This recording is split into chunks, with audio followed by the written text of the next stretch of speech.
Good day, everybody. Everyone, Section Jade, Section Pearl, and Section Garnet. So, welcome to our philosophy class. This is again teacher Marcel Ono. Now it's our beginning of talking about this subject, Introduction to Philosophy. So, our lesson is about what is philosophy. Our lesson number 1. So on the screen you can see the famous picture of one of the greatest philosopher ever we have on during the Greek times, Greek ancient times. No? He has the saying, "The unexamined life is not worth living."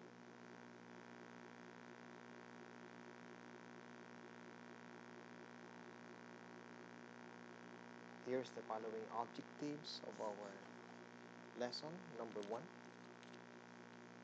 Here we are going to discuss philosophy and its importance as a discipline and a means for understanding life. Appreciate the value of philosophy in daily life. Become philosophical in dealing with life situations.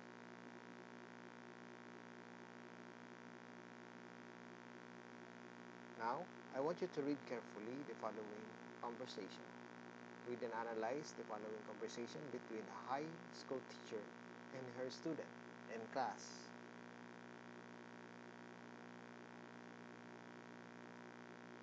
The teacher said, "Juan, what would you like to be when you grow up?"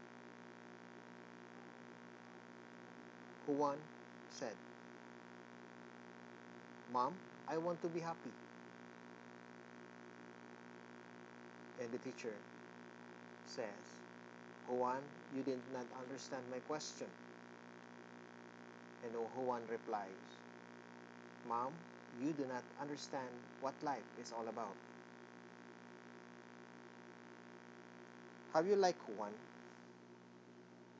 come to a realization of what you want in life? Have you ever found yourself wondering about the things you experience and where your life is headed? Have you ever encountered a situation where you had to think about the deeper questions in life? Throughout our lives, we have wondered about many things, which led us to think a lot of questions. By nature, human beings are inquisitive. Matanong tayo. Marami tayong tanong. Or the manner our mind is always in a state of inquiry. A lot of questions. We ask a lot to try make sense of our world and experiences. Young children are very curious. Dumaan tayo dyan. Of being children.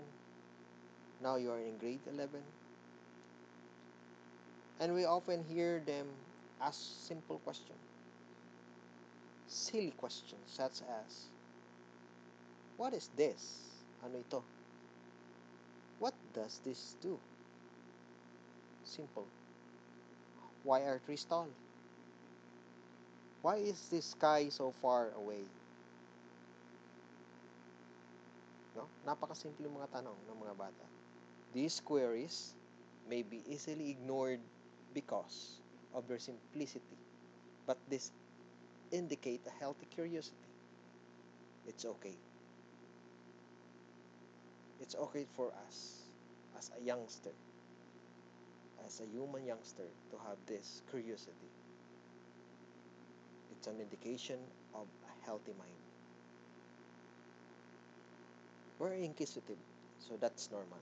And the sense of wonder, which is an important feature of childhood innocence. As we grow older, our questions are influenced by our experiences. and circumstances, we find ourselves ask more serious questions such as, why do I have to study? Why do I need to do to get better grades? And you often realize that if you experience at home dealing with father and mother, trying to inculcate your mind, trying to educate you,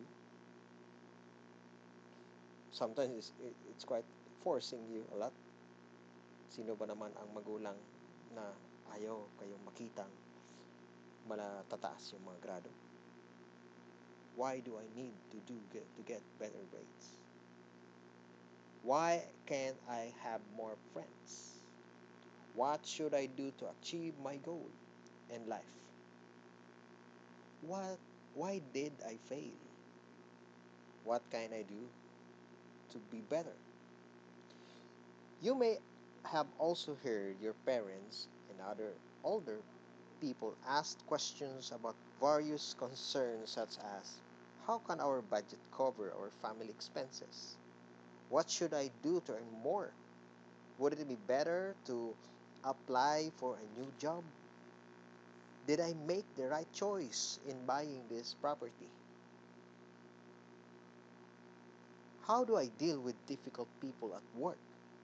Ah, dami ng tanong, di ba? Lot of questions. Serious. These questions are the questions of old, mature people as we grow old. And it's getting weird if we hear these questions in a child or an elementary student or pupil. People ask these questions to help them plan. See? Asking questions to help them plan and decide on certain tasks. So it's a help. Questions is a help to help us to plan and decide to what tasks are you going to do or what endeavor are you going to decide. These are the questions that we often hear in everyday conversation. Still, there are other questions that make us pause and think. Di ba, napapatrola tayo minsan?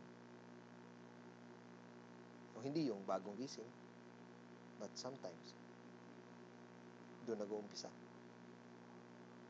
Mag-uumpisa tayo sa magandang tulog, magandang gising. At ano yung mga tanong? Meron tayong mga tanong sa ating buhay, sa ating mga gagawin. Okay? So we often encounter these deep questions in serious conversations. Sometimes we read it in a book, or we hear in a song. Or sometimes we have a question about seeing a movie. Okay? We realize, we reflect. Some of these questions include, what is love?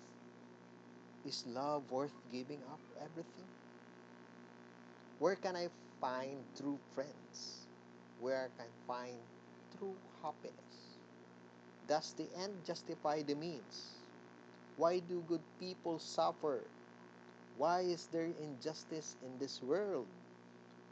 What can we do to make the world a better place?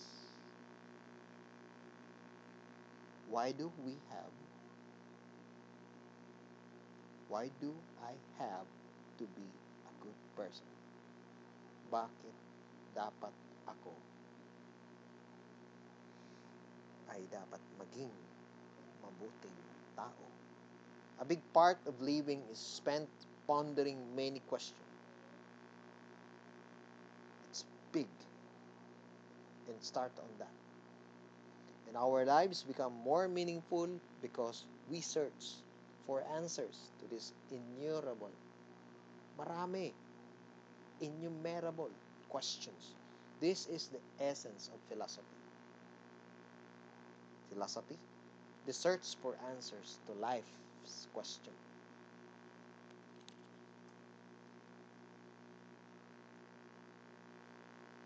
Now we go back to the conversation of Juan to his teacher. Do you think that Juan answer was appropriately for his teacher's question? Alright? While answering this, I want you to write it on a piece of paper or in your notebook as a means of your mode of verification. I will check it later. Do you think that Juan's answer was appropriately for his teacher's question? So huwag kayong mayaya sa pagsasagot. Right? All of your opinions, all of your reactions are correct. We assume that. We all assume in this class that all of your insights and thoughts are correct. Another question. What do you think was Juan's interpretation of his teacher's question?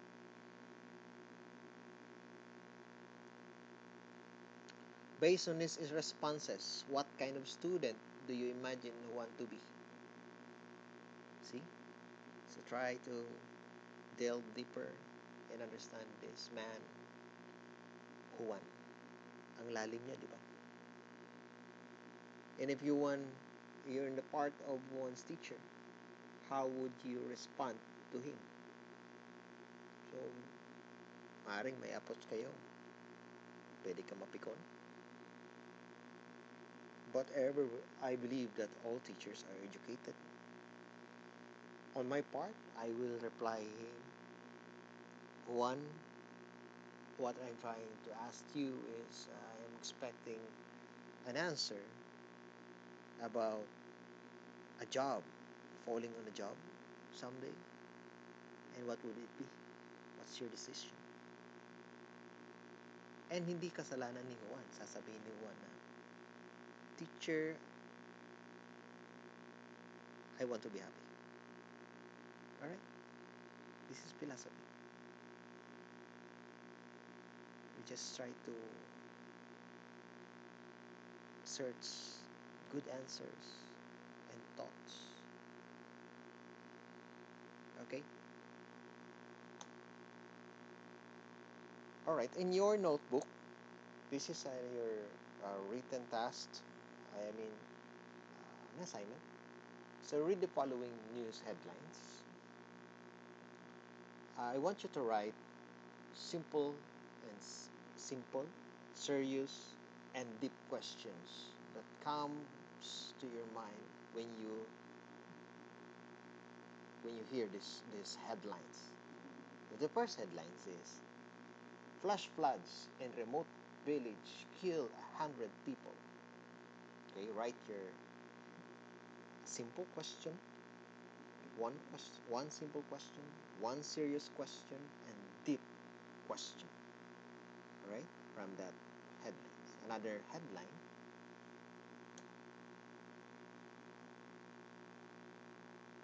okay, tatlo pa rin. Abused child kept chained in basement for 5 years. Finally rescued. Alright? Simple, serious, deep question. So, isa-isa yan, no? Isang simple, write kayo ng isang simple question, isang serious question, and deep questions about this headline. And then, another headline, man sentenced to 10 years for stealing milk to feed his baby. And another headline, this is third headline, write your simple, serious, and deep question. And the last, man sentenced to 10 years for stealing milk to feed his baby. Ito yan. Sorry. So, lottery winner donates half of winnings to local orphanage. So, apat itong headlines na gagawan nyo ng tatlong questions. One simple, one serious, and one deep question. And for your written task, which I'm going to check the next week, okay, I'm just going to chat you kung sino yung maghahatid ng yung output for Garnet and for paper kasi hindi ko kayo nami-meet.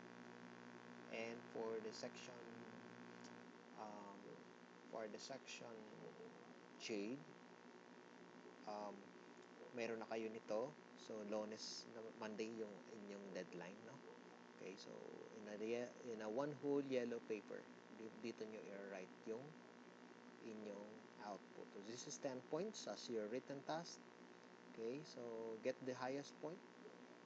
Iwasan yung 7 points pababa kasi that is 70% then down to 0. Okay, so the question is, what questions about your life are you struggling to find answers to? So at least 150 words and your elaborated sharing. So, sharing lang to, sabihin nyo lang yung gusto nyo sabihin. Be open. Kung private naman ang topic ay asahan nyo hindi na natin para medyo private. So I will talk privacy on your part, no? Kung ito ay about sa problema or about sa sharing problems with the family. So dito lang yan kay sir. So write it on a one whole yellow paper. Alright? So all your questions will be addressed on our YouTube comment section. Doon na kayo magtanong. And the details on how you're going to have your attendance using the platform in YouTube, just comment the detail such as the following: your complete name, section, and the date you are exposing yourselves with this video lesson. So check it out, i-comment nyo doon. And I hope everybody has the Gmail accounts and YouTube account also para ma-count din yung nyo sa ating subscriptions. And any questions will be addressed doon na lang po sa ating comment section. So this is it. This is our first part, and see you in the next session. Thank you very much for having me.